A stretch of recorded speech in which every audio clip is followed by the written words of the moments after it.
Kendrick Lamar recently released an album titled GNX, and the muscle car enthusiast community have been going absolutely crazy since then. Here's a background story.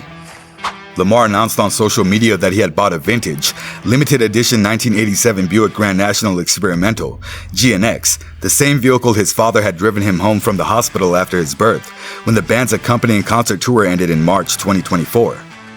Impressive. Since we're talking about muscle cars and not music, let's talk about the 1987 Buick Grand National Experimental, GNX, and its specs. It shouldn't be necessary to introduce the Buick GNX, but it also doesn't feel appropriate to discuss it without a compelling introduction. The GNX, a high-performance beast with incredible credentials, was only released in 1987 as a limited edition, and it was based on Buick's prestigious personal luxury vehicle, the Regal. The 1987 GNX, short for Grand National Experimental, was a $29,900 luxury coupe, about $80,000 in 2023. That was designed to kick off the Regal's second-generation run with a bang.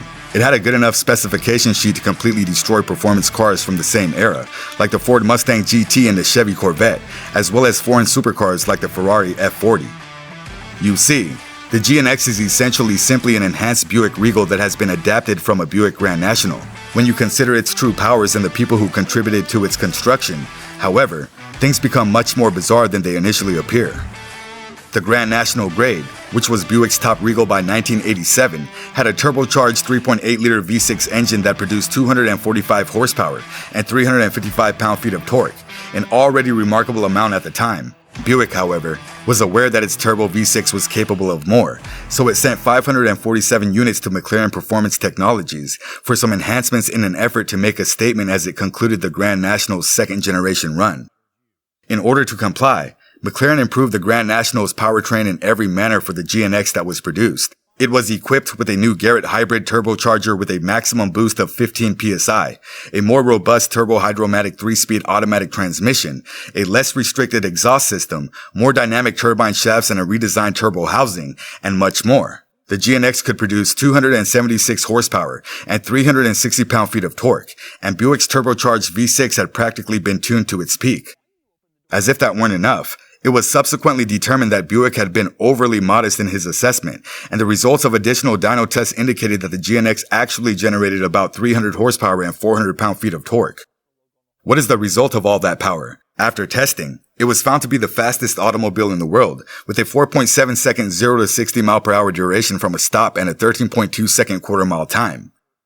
A rather competent and agile suspension system was already included in the standard 1987 Buick Grand Sport, with a coil spring live rear axle with shock absorbers and a front coil spring double wishbone with shock absorbers. Despite having a front engine and rear-wheel drive, the layout was superb at delivering power, but McLaren wanted the GNX to hug the asphalt even more. It first got a reinforced aluminum rear axle casing with the letters GNX on it, which increased the axle's stiffness. The GNX's ability to maintain traction, particularly during launches, was further enhanced by the addition of a longitudinal torque ladder bar. The GNX was prepared to manage the increased power with a few extras like stronger wheels and tires. Although its strong point is undoubtedly straight-line speed, it can also handle some cornering rather well. The inside of the Buick GNX was largely identical to that of a fully equipped Grand National trim. The only modifications were the installation of a new set of Stewart Warner gauges with extra displays and GNX plaque and badging. The GNX's unique features are a little more obvious from the outside, beginning with bigger fender flares to make room for the larger wheel arrangement. It was equipped with black mesh rims, GNX insignia throughout, and vents just below the front fenders to aid in cooling the engine compartment. And that's the only thing about it. To put it simply, the 1987 Buick GNX is a magnificent vehicle that was created almost intentionally to make a statement. The GNX demonstrated the full potential of effectively turbocharged V6 engines by becoming one of the quickest cars of its day, a period when V8s were still the preferred power source for performance automobiles. You have yourself an automobile legend when you combine it with the fact that passing one of the 547 surviving units is a very uncommon sight. But there's a few facts you need to know about this car. It started life as a Regal. Buick debuted the Buick Regal in 1973, and it is undeniably a stunning example of a classic automobile. It had a V6 or V8 engine, a broad stance, a big hood, and all the mod cons available for a mid-sized luxury coupe in the 1970s. It was a good car for its day, and many Buick Regals are still great vehicles today. Although the Grand National and Grand National GNX, Their predecessors tend to neglect these classics nowadays. The first generation Regal is far less expensive, and without them, we wouldn't have these illustrious successors. Following its victories in the NASCAR Grand National Manufacturers Cup in 1981 and 1982, Buick decided to capitalize on its success, more on that later, and set out to develop a new breed of car that would appeal to a changing race circuit and road choices. This resulted in the release of the Buick Grand National in 1982, which permanently altered the automotive landscape. The Grand National is where everything changed, but the Regal moniker did endure until the rest of the 1980s and beyond.